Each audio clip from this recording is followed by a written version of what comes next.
Muy buenas tardes. Quiero darte las gracias por abrirnos las puertas de tu hogar. Estás en tu programa Del Vientre al Cielo que se transmite todos los martes a la hora de la misericordia. Te saluda Marielena Alfaro, una vasija de barro muy frágil donde hoy Dios pone las perlas de su amor con ese tema que nos tiene tan preocupados con la violencia. Vamos a ver cuáles son las raíces y cómo podemos dar fin a esta violencia. Y bueno, tengo el gusto de compartir este espacio con nuestra invitada, que es Rosana Soto. ¿Qué tal, Rosana? ¿Cómo estás? Hola María Elena, muy bien, gracias. Qué gusto estar contigo, gracias por la invitación. Y bueno, quiero platicarles que Rosana es terapeuta, especialista en trauma y tiene 22 años en centros de embarazo en crisis. Entonces, pues vamos a empezar como todos los martes, encomendándonos a San Miguel Arcángel, defiéndonos en la pelea. Sé nuestro amparo contra la maldad y las acechanzas del demonio. Reprímale Dios como rendidamente te lo suplicamos, y tú, príncipe de la milicia celestial, armado del poder divino, precipita al infierno a Satanás y a todos los espíritus malignos que vagan por el mundo para la perdición de las almas. Amén. Pues bienvenida, Rosana. Un gusto tenerte aquí. Y bueno, estábamos platicando antes de empezar el programa sobre las cifras, ¿cierto? Las cifras de aborto en el mundo. Efectivamente. Justamente estábamos hablando de este tema que, bueno, va ligado a todo lo que vamos a hablar hoy, ¿no? Uh-huh. Y justamente por eso revisaba yo temprano lo reportado por países como España, que Amnistía en España dice que hay que por año se están haciendo 73 millones de abortos. Es una cosa impresionante imaginarnos 73 millones de personas que no nacieron. Y bueno, básicamente está calculado sobre abortos provocados, ¿no? Sí, pérdidas provocadas. Mucho más. Efectivamente. Rosana, tú que durante tantos años has estado atendiendo casos, ¿tú dónde ves que es la raíz de este problema? ¿Por qué una mujer llega a su embarazo a convertirse en una crisis para ella, en un problema que quiere solucionar de la forma no menos indicada? Mira, te comparto, yo hace 22 años que empecé a ayudar en esta área. O sea, una cosa que yo decía es, bueno, mucha gente entiende que el aborto está mal, pero ¿por qué? ¿Qué es lo que lleva a una persona, no? Uh-huh. Siempre he sido de cuestionarme mucho las cosas. Y en este cuestionamiento, pues, fue empezar una carrera de buscar respuesta a esta pregunta. Yo pensaba que el instinto, algo tan natural, tan nuestro de la mujer, nos llevaría a proteger la vida, y más la vida tan frágil que está en el vientre. Y en ese camino de encontrar respuesta, pues en verdad busqué por muchos lados, ¿no? Empecé a buscar por la filosofía, por la antropología, por esa respuesta a por qué llega una persona a esto. Y después yo llegué con muchos prejuicios personales, ¿no? Y se fue despejando estos prejuicios conforme yo veía a la persona que estaba en ese momento de crisis. Y bueno, fui descubriendo diferentes cosas, fui descubriendo que el tema es como un iceberg, ¿no?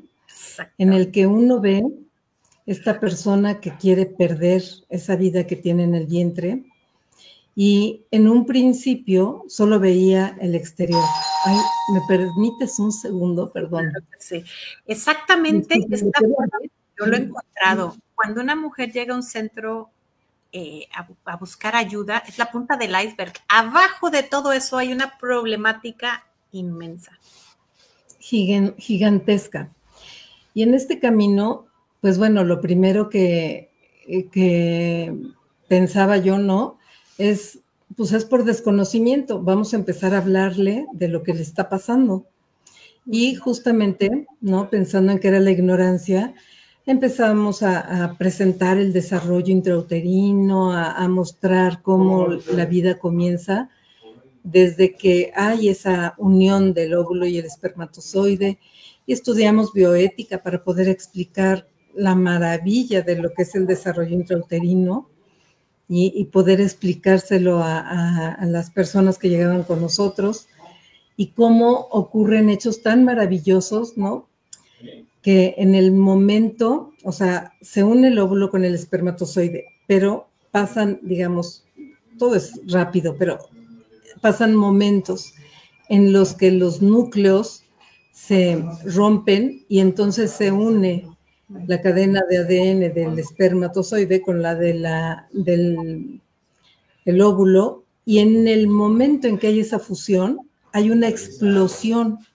Esta explosión es una luz en donde es el instante justo en donde empieza esa vida.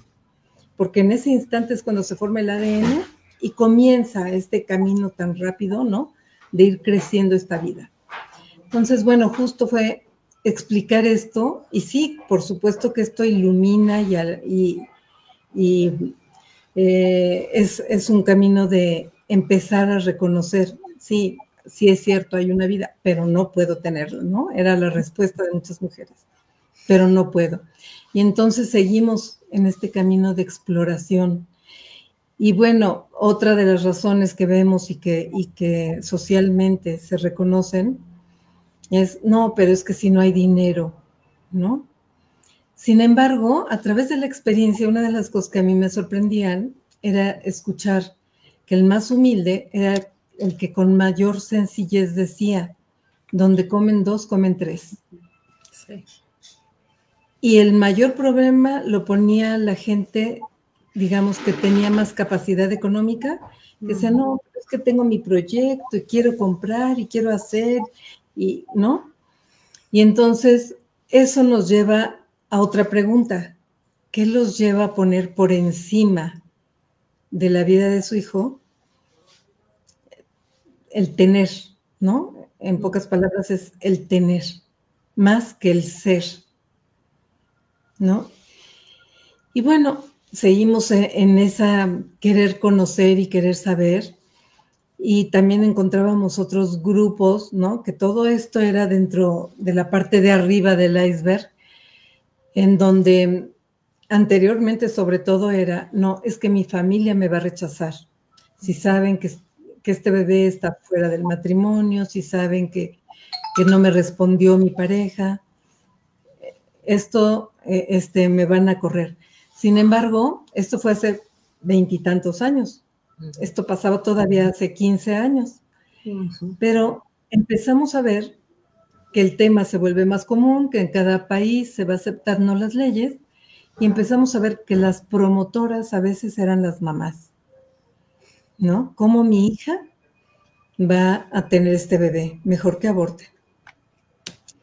Y ahí vemos un mensaje de fondo muy profundo. ¿Qué le dice una mamá a su hija cuando le dice, tu hijo o tu hija lo que vas a tener te va a estorbar? En el fondo, el mensaje de atrás es que tú me estorbaste a mí. Y entonces empezamos a descubrir más esa profundidad de este iceberg. ¿Cómo ha sido esta mamá? ¿Cómo le ha transmitido la maternidad a su hija? ¿Cómo la ha llevado a hacerla sentir que es un estorbo?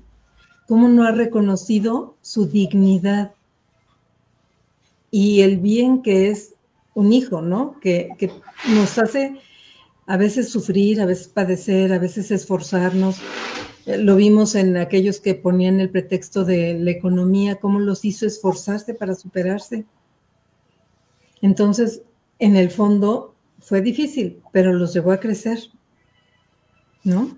Y entonces decimos, ¿cómo han sido educados, cómo han sido formados, que están viendo, ¿no? que la mamá les dice, es que tú me estorbaste en el fondo. Y así seguimos conociendo e investigando y, por ejemplo, uno de los problemas que empezaron a tener las casas de albergue es justamente que ya la familia no se oponía a que la mamá fuera, la chica fuera una mamá soltera, ¿no? Ya eso no era problema, ya eso se podía incluso hablar en la familia.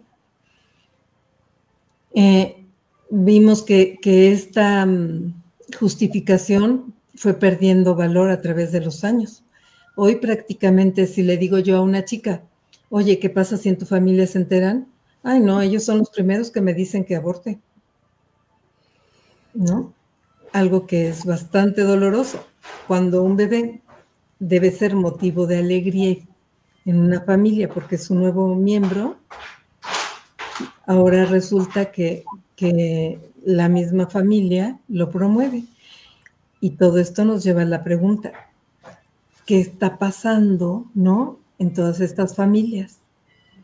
¿Qué está pasando en toda la cultura social de creer que una nueva vida no es una alegría y una bendición? Y a fin de cuentas es tu nieto, ¿no? ¿En qué momento se te olvidó que es tu nieto? Están hablando de su nieto, de su propia familia, ¿no? Y a lo mejor del primero, y puede ser que es el único que vas a tener, ¿no sabes? En muchas ocasiones puede ser el único. ¿Por qué? Porque sabemos que a pesar de que se haga el aborto en la forma que sea, en muchas ocasiones deja esterilidad. Y eso, por ejemplo, revisando los diferentes países, en Rusia, que tiene tantos años de tener aceptado el aborto, hoy en día están peleando por reconstruir la defensa de los niños porque se están viendo despoblados por tanto aborto, ¿no? Allá se reportan mujeres que, de hecho, el aborto se volvió como un método, ¿no? Y entonces un método anticonceptivo, al grado de encontrar mujeres de 30 años con 30 abortos, ¿no? Seguramente esas mujeres ya el día que deciden tener un hijo, ya ni siquiera tienen la capacidad de retenerlo. Y cómo están de despedazadas, ¿no? Por dentro también. Justamente, y el cuerpo se acostumbra a rechazar al bebé en el tiempo en que ellas lo arrojaban, ¿no? Y entonces pierden esa capacidad de la maternidad. Cuando, si vemos cómo toda la cultura se ha ido infectando con este tema, encontramos que se piensa que el bebé debe de ser planeado.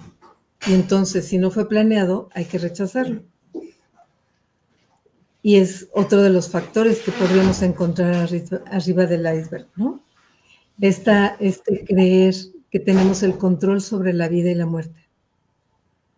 Jugamos a ser Dios. Que un niño no planeado no puede ser amado. Cuando vemos que pues, pueden ser tan amados o más, ¿no? Por ser inesperados.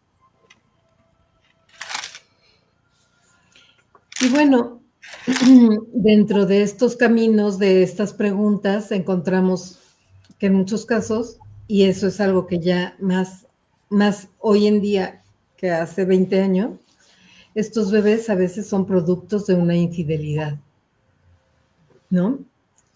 Y entonces igual seguimos rascándole, pero ¿por qué se llega al engaño y a la infidelidad? Justamente porque a través de los anticonceptivos nos han hecho creer que tenemos el control. Y los anticonceptivos fallan. Y en esas fallas resultan en embarazos. Y no estamos dispuestos a aceptar las consecuencias de esos actos. Este bebé es consecuencia de, pues, un matrimonio que no está estable. ¿Y por qué no está estable? Nos preguntaríamos, ¿no? ¿Qué los lleva a todo esto? ¿Qué los lleva a la infidelidad? ¿Qué los lleva a engañarse? Y cuando quieren abortar es porque, bueno, es que siempre sí quiero continuar con mi matrimonio. Y dentro de ese camino, pues entonces ahora tengo que desaparecer el bebé. En los años de experiencia, una de las cosas que se decía era, a ver, tú ya tienes el bebé, trata de que tu esposo lo acepte. Y sorprendentemente encontramos un gran porcentaje de esposos que aceptaban ese bebé, que lo hacían, lo tomaban como suyo. Y que incluso me tocó ver que si el embarazo era un embarazo de alto riesgo, estaban ahí cuidando a su esposa. Lo cual los llevó a componer esos matrimonios, ¿no? Porque al ver los cuidados que él tenía, o la dedicación, o la aceptación, los llevó a componer esos matrimonios. Pero es una de las razones que se suelen dar, ¿no? Y creo que otra de las razones que es la más dolorosa y la que incluso en el mundo católico hay gente que dice, estoy en contra del aborto, pero en el único caso que lo aceptaría es en caso de violación. Y es dolorosísimo saber que una persona ha sido embarazada a través de una violación, ¿no? Que una mujer ha sido violada, es muy doloroso y no queremos transmitir que estamos de acuerdo en una cosa de esas. Pero una cosa que a mí me sorprendió en estos años de trabajo en este camino fue encontrar que cuando a una mujer se le hace ver que el aborto suele ser una violencia mucho mayor que la que ella misma sufrió, que nos duele muchísimo la agresión que sufrió, pero que ella se vuelve agresora igual, o sea, de ese bebé en el momento en que lo aborta. En su mayoría aceptaban tener al bebé. Un gran porcentaje, y es entendible en el momento de su dolor, que está bastante reciente el haber sido agredidas, decían, bueno, lo tengo, pero no quiero quedarme con él. En un principio, eso decían. Al final de su embarazo, claro que se les apoyaba para que hicieran su trámite de adopción, y ese bebé, en los pocos casos que se dio en adopción, se daba en adopción prácticamente en el primer mes de nacido de ese bebé. En su mayoría, en el momento en que nacía el bebé, decían, no, sí me lo quedo. Este bebé es parte de mí, por eso lo puedo amar, ¿no? Sí. Y una cosa que hay que hacer notar, terrible las violaciones, pero del gran número de violaciones que hay, solo el 4% queda embarazada, porque es una agresión tan grande que es muy difícil la concepción. Entonces, qué mal que haya violaciones, pero no podemos pensar que del 100% quedan embarazadas. Es solo el 4% quedan embarazadas.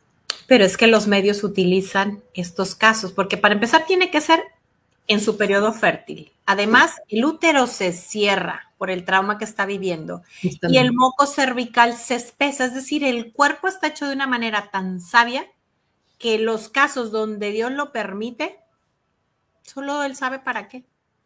Justamente. Y bueno, si vamos a buscar personas que nacieron de una violación y lo que han hecho de su vida, han hecho cosas maravillosas, ¿no? Sí. Dentro de este mundo, yo recuerdo mucho a Pam Stenzel, que ella lo platicaba mucho, muy agradecida con su mamá por haberla tenido. Y bueno, otros casos que por confidencialidad no platico, ¿no? De chicas que sufrieron estos ataques y que tuvieron a sus bebés, los dieron en adopción, algunas por ser muy chiquitas, ¿no?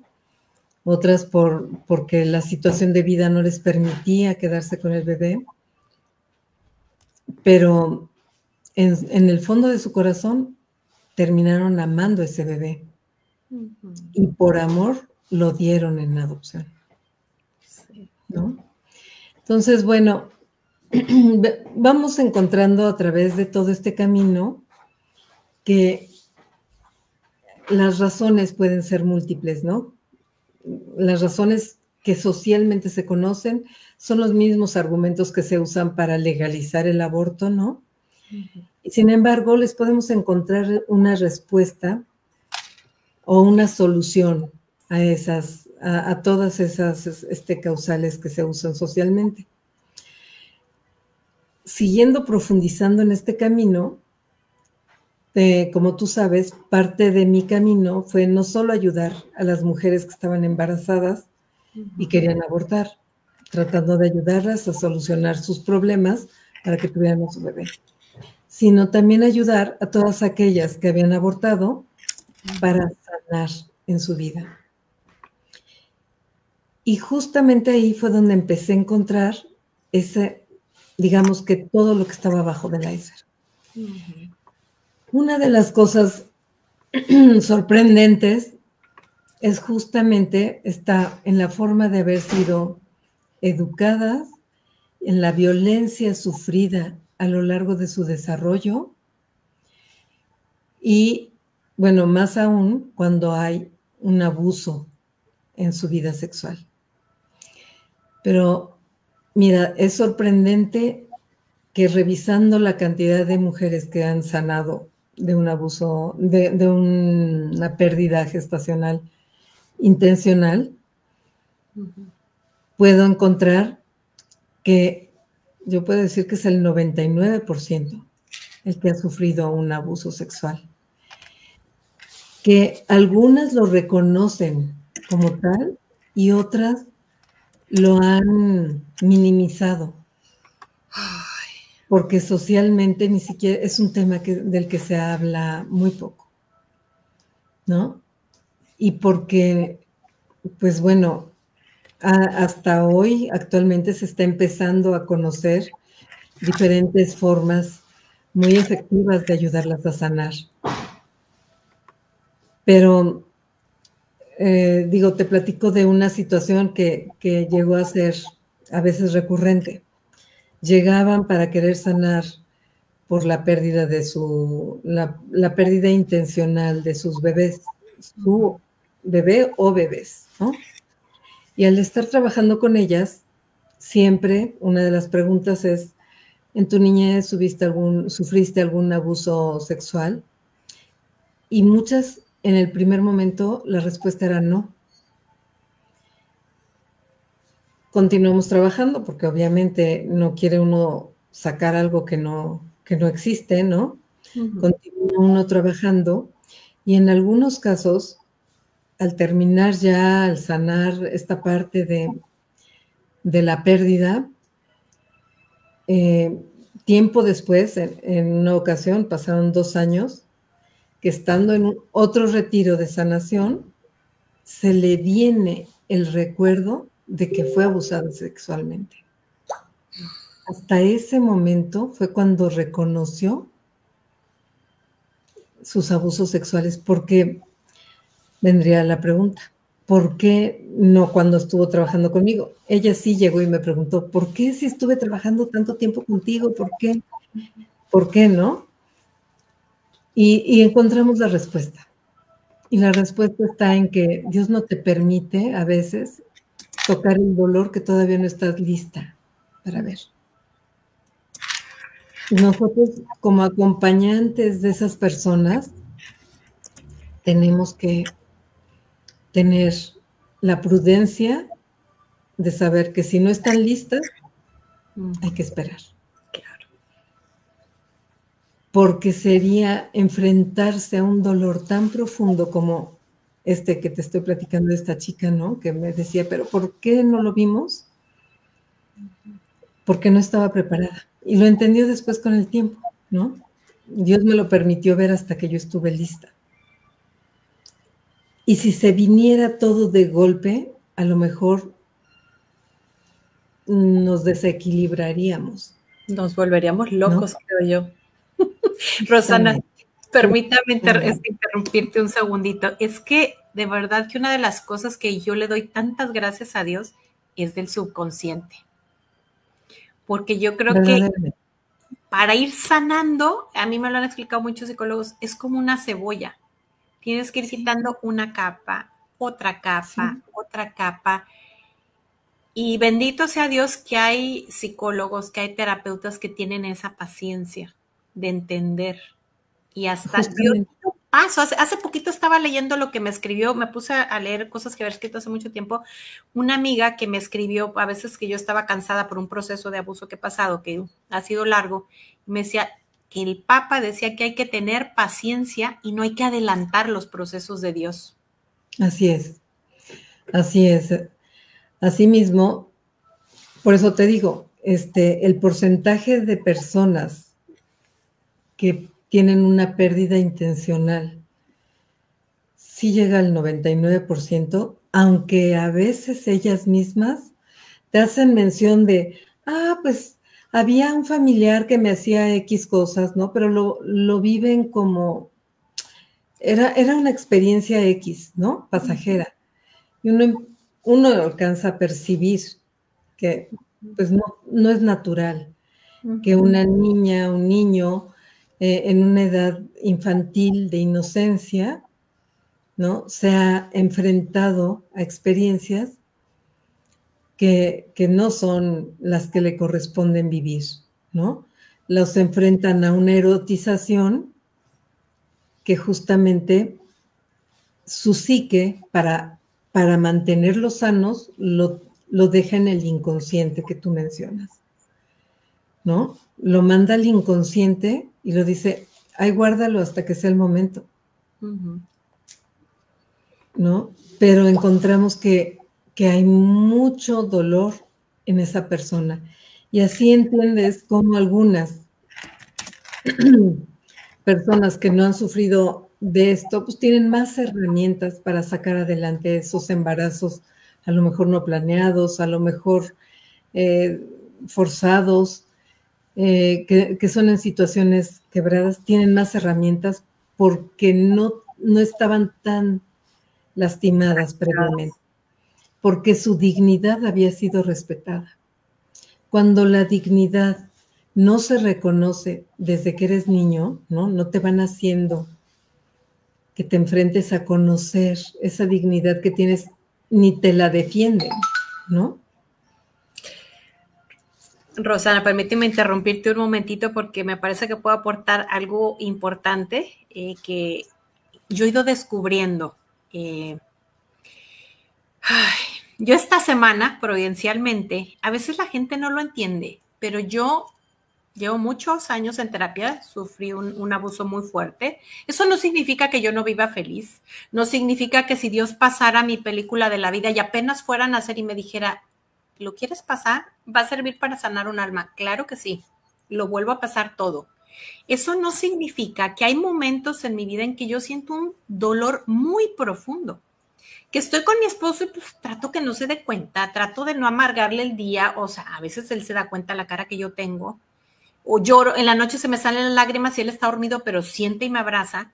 Y platicaba con una tía, con alguien muy cercano, que pasó una experiencia similar y decía, ay, ¿será que así me voy a morir? Le preguntaba, porque ella es mayor que yo, le digo, tía, ¿tú todavía pasas esto? Y lo suelto para las que estén oyendo les sirvan.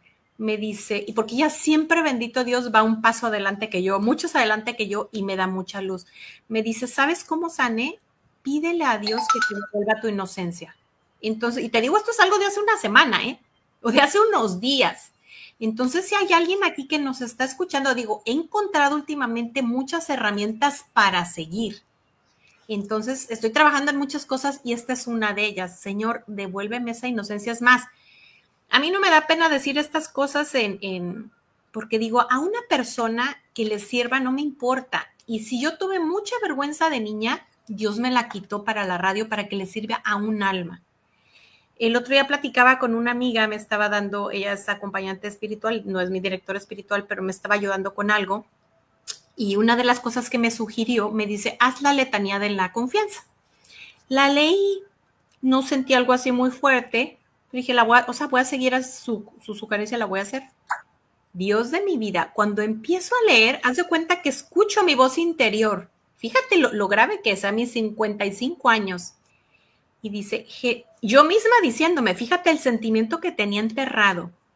Jesús no me quiere porque permití que me abusaran. O sea, imagínatelo, es una mentira eso. Pero ahí, y estaba yo en el Santísimo. O sea, no es que pasé llorando, ¿verdad? Pero entendí lo que está guardado allá abajo. Una de tantas cosas, que es una mentira. Entonces, le doy gracias a Dios por esa persona que me ha tenido paciencia, esa amiga que ha sido así como en momentos muy fuertes de mi vida. O sea, Dios me ha hablado a través de muchas personas, de muchos instrumentos. Entonces, a mí no me da pena cuando lo digo, y no es que yo tenga coraje con el abusador, con mis padres que andaban distraídos porque nació una hermana mía enferma, imprudente, si lo quieres llamar así. No, lo hago porque si hay una persona que me escuche y le sirva, suficiente. Ya, sigue. Pues efectivamente, o sea, qué mejor que tu testimonio, ¿no?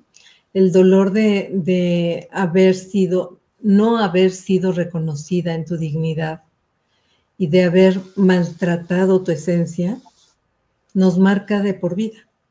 Perdón y que justamente... Perdón, me faltó una cosita, perdón que No, adelante. Es que luego a mí se me olvida. Estaba leyendo en un libro que me ha ayudado mucho, en otros programas he hablado sobre esos pasos que me han servido, y hablaba precisamente que cuando un niño es abusado, haz de cuenta que es como si le rompen su poder, su autoestima, su no sé qué palabra ponerle. Y entonces volver a restaurar eso lleva mucho. Y hay personas que con un abuso quedan así, porque se vieron como paralizadas y su voluntad, vamos a decir que fue secuestrada. Perdón que te haya interrumpido, es que me faltó antes hacer esa otra parte que acabo de descubrir, que por eso dice que a veces es tan difícil, es largo el proceso para sanar. Perdón, Rosana. Sigue. No, ni te preocupes, al contrario, así vamos armando el programa, ¿no? Lo enriqueces, gracias. Y bueno, justamente esto que dices es muy valioso, ¿no? Es el no reconocer lo valioso de la vida de cada persona, ¿no? Es parte de lo que le fractura su dignidad. No reconocer su valía, de su existencia misma, porque Dios lo pensó. Para mí una lectura que es como algo que tengo presente y constante es Jeremías 1:5, ¿no? Antes de que estuvieras en el vientre de tu madre, ya te conocía. Eso nos lo dice cada persona que existe y que se crea. A esos 73 millones que mueren cada día, Dios los pensó antes de que estuvieran en el vientre de su madre. Y a todo ser viviente. Es una frase que nos dice a cada uno. Y desde esta frase tenemos que reconstruir la salud de cada persona. Justamente por eso te digo, para mí es como una piedra anular esta frase, porque le digo, a ver, a lo mejor ese tío que abusó, a lo mejor ese familiar que abusó y no reconoció tu dignidad, no sabía lo que Dios quería para ti, para tu vida. Y no te respetó reconociendo eso. Tus papás no lo supieron, no estaban conscientes, pero Dios te ama desde siempre y te pensó como eres y con lo que has vivido. Y justamente, digamos que es la piedra anular, pero no lo es todo, tristemente, porque todas esas capas que lastiman, me encantó tu idea de la cebolla, es eso, ¿no? Todo esto que lastima. Y quiero hacer un hincapié. Cuando hablamos de abuso, no quiere decir una violación completa. A veces fueron simplemente caricias indebidas. A veces fue exponerte a ver pornografía. A veces fueron juegos sexuales, ¿no?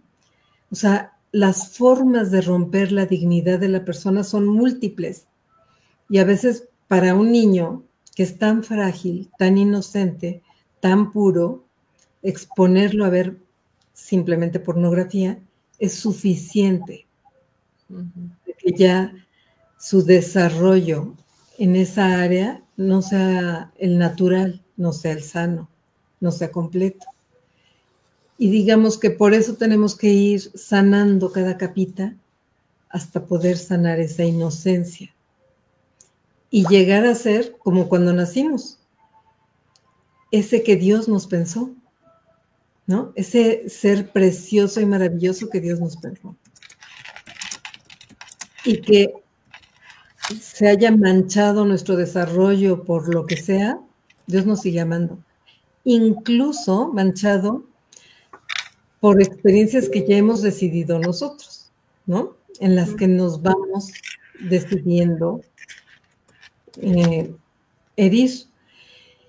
Porque dentro de todo ahora sí que abajo del iceberg, podemos encontrar todas estas ideologías que hemos dejado que nos permeen, que van contra natura, ¿no? Como la mujer tiene derecho. Eso parece que es una frase hecha que domina el mundo y entonces tengo derecho sobre la vida de este bebé. Ya no es tu derecho, estás haciendo uso de otro derecho. O negar el instinto maternal, que si lo vemos en quien no se ha tocado, que es en los animales, ¿no? Los animales por naturaleza protegen tanto a los bebés de su vientre, a las crías que están en su vientre, como a las que nacen en forma natural. Y que este instinto se llega a fracturar si interviene el hombre para que se fracture. Pero es un instinto. Y todas estas ideologías han hecho que se fracturen. Todas estas experiencias que rompen tu naturaleza hacen que la fractures, ¿no? Estos traumas que se viven, estos abusos, esta falta de respeto a tu dignidad y a tu persona, hacen que se rompa los instintos y que los llegues a negar, que rompas con lo que la naturaleza nos pide. Y bueno, están las leyes, que a veces creemos que las leyes pesan más que nuestros propios instintos y deseos y naturaleza, ¿no? Creemos que porque la ley lo permite es bueno. Y entonces podemos ver el disparar, o sea, cómo se disparan las pérdidas gestacionales provocadas cuando se vuelven ley, ¿no? Cuando ya la ley las permite en forma aparentemente natural. Y entonces mucha gente dice, si está en la ley, es bueno. En lugar de ir a su conciencia y reconocerla. Pero para eso tendría que tener una conciencia sana. ¿Sí? Vemos todo el círculo. Y mi conciencia no está sana porque nunca fui tratada con el respeto y la dignidad que debiera. Y otra cosa que me parece muy interesante, que creemos que a los varones no les interesa el tema. Sin embargo, cuando yo empecé a tratar al varón como al varón no se le ha atacado tanto como a la mujer en su naturaleza, yo empecé a encontrar que la mayoría de los varones amaban y querían proteger al hijo. Sí. Pero que, de acuerdo a lo que la sociedad les ha dicho, creían que tenían que aceptar el aborto porque era derecho de la mujer. Y se les olvidaba que para que esa vida existiera, ellos pusieron el 50%. A muchos varones, con el hecho de decirles, tú pusiste el 50% para que esa vida exista, y eso te da el derecho de decir lo que tú quieres. Esa única frase les hacía abrir los ojos y decir, pues yo te lo quiero. Reconocer que tienen el derecho de defender a su hijo. Y simplemente el hacérselo saber los hacía reaccionar. Y yo creo que lo que pasa también, fíjate que se los tengamos que decir, es que estamos en una cultura que les ha dicho todo lo contrario. Y al principio que tú hablabas con cómo fue evolucionando todo, yo decía, es que tenemos la felicidad puesta también está sacada de donde está la felicidad, porque si nosotros nos vamos a Génesis, nuestra labor, ¿a qué manda nuestro Señor en Génesis a la mujer? Parirás a tus hijos con dolor, cuestan, pero es donde está nuestra alegría.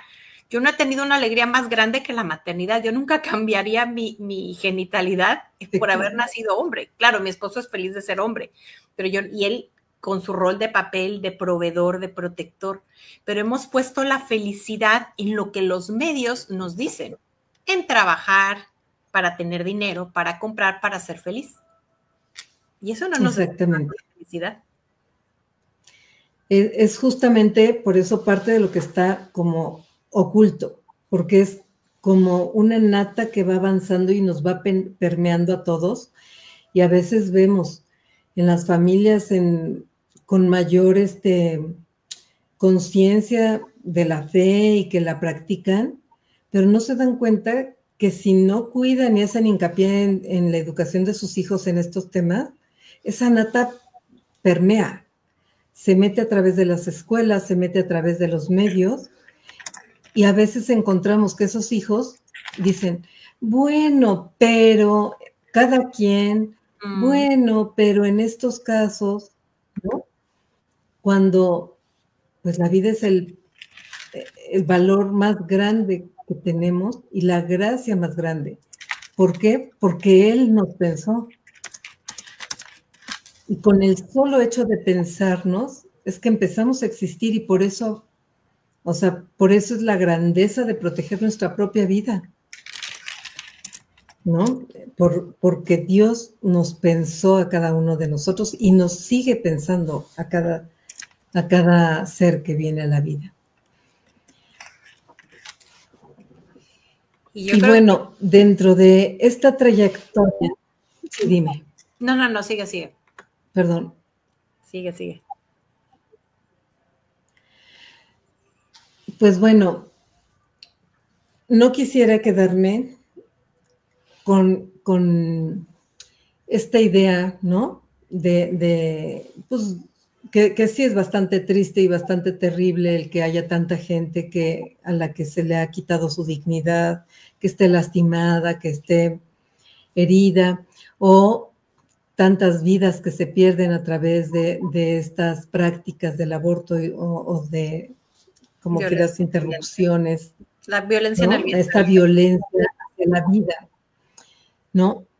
Yo quisiera más que nada dejar un mensaje de que cualquier persona que se encontrara en esta situación, sin importar la razón por la que crea que no puede tener esta vida, por los miedos que sea que la mueven, por las experiencias que haya tenido tan tristes en el pasado, que primero que nada, que haga una pausa, que no corra, que le dé tiempo a su corazón de sentir esa vida que llevan dentro, que tenga confianza después de hacer este alto, que tenga confianza en que si Dios pensó en esta vida es por algo, y por algo se la regaló a esa persona.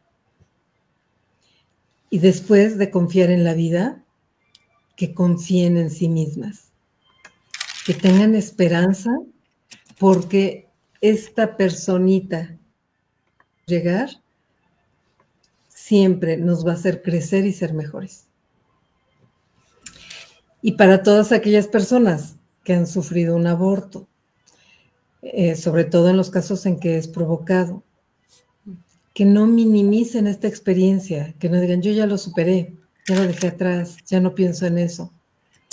Que no lo minimicen, que se acerquen a trabajarlo, que lo sanen, que honren a su bebé, que honren la vida de ese hijo que no nació, que busquen ayuda, que actualmente existe en muchos lugares, tanto en Estados Unidos, en México y en muchos países, mucha gente que estamos preparada para ayudarlos a sanar. y que al sanar van a construir un mejor futuro del que tienen hoy para ellas y para su familia.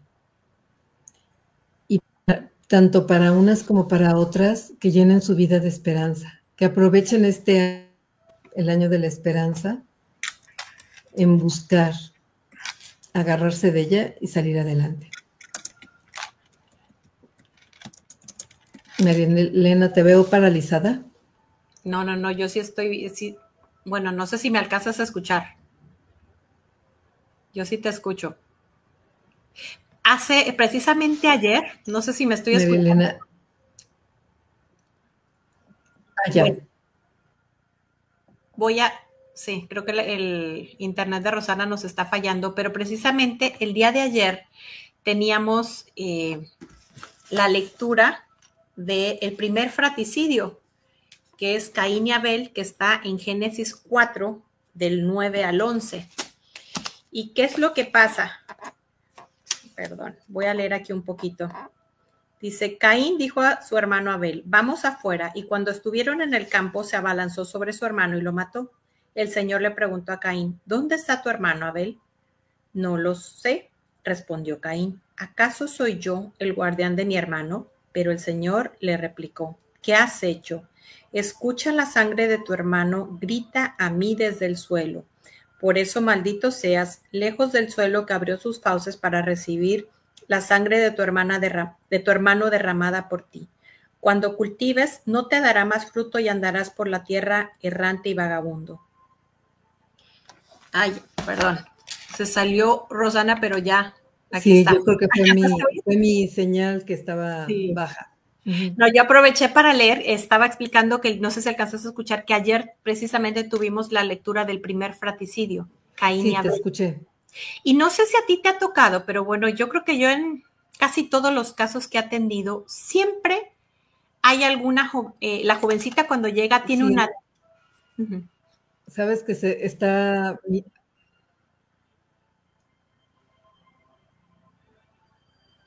Creo que no está muy bien el internet de Rosana. Bueno, pero lo que yo decía es que siempre hay alguien a su alrededor, sí, que es una persona de fe. No. Entonces, esa oración llega hasta esa criatura. Es más, una de las cositas que yo hacía, siempre tenía estampitas de diferentes santos y las tenía boca abajo. Le decía, a ver, escoge un santo para que te acompañe en este proceso, pues, de este embarazo en crisis. Y me decían, ay, mi tía es bien devota de este santo, ay, no sé qué. O sea, siempre hay alguien hay alguien de oración y gracias a esa persona no llegó a un centro de exterminio prenatal. Entonces, tú que nos estás escuchando, yo quiero invitarte a que no contestes a nuestro Señor como contestó Caín. ¿Acaso yo soy guardián de mi hermano? Tú y yo estamos llamados a ser guardianes de nuestros hermanos, a orar por esas mujeres, a orar por esas criaturas y por los médicos, por los políticos, para que Dios toque sus corazones, porque sí, a Dios le duele mucho esas almas que no nacen, que se las devuelven como un regalo sin abrir, pero cuánto más deberá dolerle una sola alma que se pierda. Y esas criaturas están siendo engañadas, cegadas por la serpiente antigua y solamente son sus instrumentos. Está esperando el momento de la muerte para llevárselos a su casita. Justamente. Y como siempre lo hemos platicado, ¿cuántas personas no han podido cumplir su misión, ¿no? Esa misión que seguramente venía a hacer tanto bien, tenía, al igual que cada uno de nosotros, un fin en este mundo, porque así nos piensa Dios, y no se les permite cumplir por tanta pérdida de personas que hay, ¿no? Y hace un par de años, Rosana, tú y yo platicábamos una reflexión que tú hacías. Nos parece a nivel cultural, a cualquier país le escandaliza el saber que en nuestra cultura se hacían sacrificios humanos. Sí. Sin embargo, lo que se está haciendo hoy día es exactamente lo mismo. No sé si tú viste la película de Nefarious. No, no la vi. Está muy buena. La verdad es que no está así como de miedo. Y todos los diálogos están sacados de exorcismos reales. Y precisamente ahí están certificando cómo hay una fiesta en ese lugar inmencionable cada que se sacrifica una vida humana. Y yo empecé a ver en el 2007 que se despenalizó la violencia en México, cómo empezó la violencia en México. Porque había alguien que decía que la Virgen había dicho que los mexicanos éramos... Bueno, ella había venido a quitar los sacrificios humanos y los habíamos vuelto a instaurar. Yo me di la tarea de revisar y las cifras son paralelas. Y ahorita antes de entrar ya al aire, estábamos platicando de unos casos que ni vamos a mencionar, pero que seguramente tú que los estás viendo y vives en México has visto lo que ha pasado, violencia contra el bebé, contra la pareja, y eso no se veía así.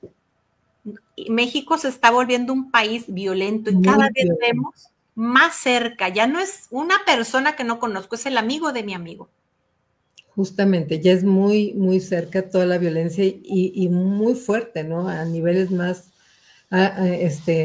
fuertes, ha crecido muchísimo la agresión.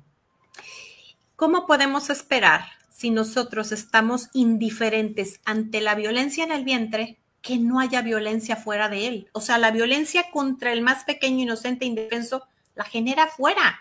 Y a mí me da un dolor ver tanta empatía que la debemos de tener contra otros temas que están puestos hoy en la mesa, por ejemplo, el país donde yo vivo, pero haya habido tanta indiferencia ante estos temas durante tantos periodos de gobierno y siga habiéndola. ¿Dónde está la balanza? Porque para todo necesitas primero haber nacido. Y hemos visto cómo también la Virgen en Fátima dijo que la batalla final, y no es que estemos al final en el fin del mundo, pero la batalla final es contra la vida y la familia, porque el infernal enemigo pretende derrumbar los pilares de la creación. Cree que si tira vida y familia, se destruye toda la creación. Se le olvida que está vencido.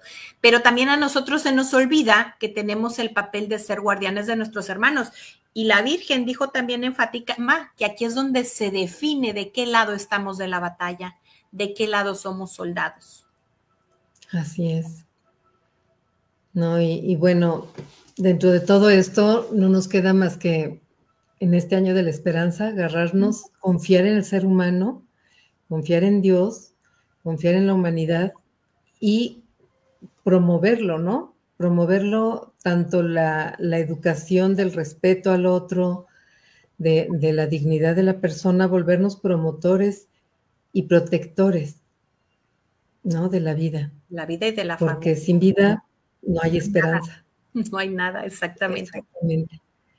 Y yo creo que una tarea, siempre me gusta terminar con una pregunta, es como yo he sido guardián de mi hermano, he llevado estos temas a la sobremesa, pero estos temas llevados analizando los medios, pero también analizando qué es lo que dice nuestro Señor en su palabra, qué es lo que dice en el catecismo, en el magisterio.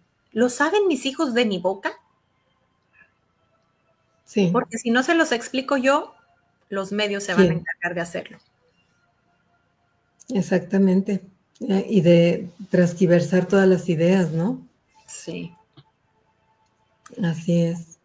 Rosana, nos queda muy poco tiempo. Quiero darte gracias por tu tiempo, por todos estos bebés que han hecho tan feliz a nuestro Señor, que han podido nacer gracias al tiempo que has dado en todo este tiempo, todos los corazones heridos que han sanado. No sé si hay algo con lo que tú quisieras cerrar el programa, pues ahora sí con algo de esperanza para ayudar a todas estas... ¡Ay, Dios mío! Perdón, me salí yo. A todas estas mujeres. Muy bien. A todas estas criaturas. Pues, justamente repetirles esto, ¿no? Que no quieran correr cuando, o sea, es lógico que ante una situación inesperada, alguna sorpresa, una situación que bueno, ahora que queremos todo tan planeado, algo no planeado, nos sorprendamos, pero no querramos cometer acciones que después no tienen reversa. Que no querramos justificar con una historia a lo mejor de vida, de dolor, ¿no? El actuar. Algunas veces dicen, para que no sufra. Suena incongruente, ¿no? Entonces, aprender a hacer un alto, y yo invito a hacer una oración y preguntarse siempre, ¿cómo hubiera actuado en esta situación Cristo o María y qué me dirían ellos para que yo en esa forma actuara. Antes de cualquier cosa, y en cualquier cosa de la vida, es preguntarme, ¿no? ¿Cómo habría actuado Cristo en esta situación? Y bueno, antes de cerrar el programa, yo quisiera invitarte ahorita por ahí en las plataformas, está muy fácil de ver la película, una de las películas que me ha tocado mucho mi corazón, no es una película nueva, La lista de Schindler, que todos hemos quedado horrorizados de lo que hoy pasó, pero eso está pasando en el vientre hoy día. Y si tú hubieras estado en esa época, ¿qué hubieras hecho? Porque las generaciones que nos van a seguir van a decir, ¿cómo es posible que no hacían nada o que hacían muy poco? Y quiero invitarte a ti que nos estás escuchando, granito a granito se llenan los costales que detienen las inundaciones espirituales. Y bueno, vamos a cerrar con esta oración que es el Magnificat, que es la oración que que hizo la Virgen cuando un bebé en el vientre fue el primero en reconocer a nuestro Salvador cuando era otro bebé en el vientre. Proclama mi alma la grandeza del Señor. Se alegra mi espíritu en Dios mi Salvador, porque ha mirado la humillación de su esclava. Desde ahora me felicitarán todas las generaciones, porque el Poderoso ha hecho obras grandes por mí. Su nombre es santo y su misericordia llega a sus fieles de generación en generación. Él hace proezas con su brazo, dispersa a los soberbios de corazón, derriba del trono a los poderosos y enaltece a los humildes, a los hambrientos los colma de bienes y a los ricos despide vacíos. Auxilia a Israel su siervo, acordándose de su santa alianza, según lo había prometido a nuestros padres en favor de Abraham y su descendencia por siempre. Gloria al Padre, al Hijo y al Espíritu Santo, como era en un principio, ahora y siempre, por los siglos de los siglos. Amén. Muchísimas gracias, Rosana, y nos vemos muy pronto. Primero Dios, que estés muy bien. Gracias.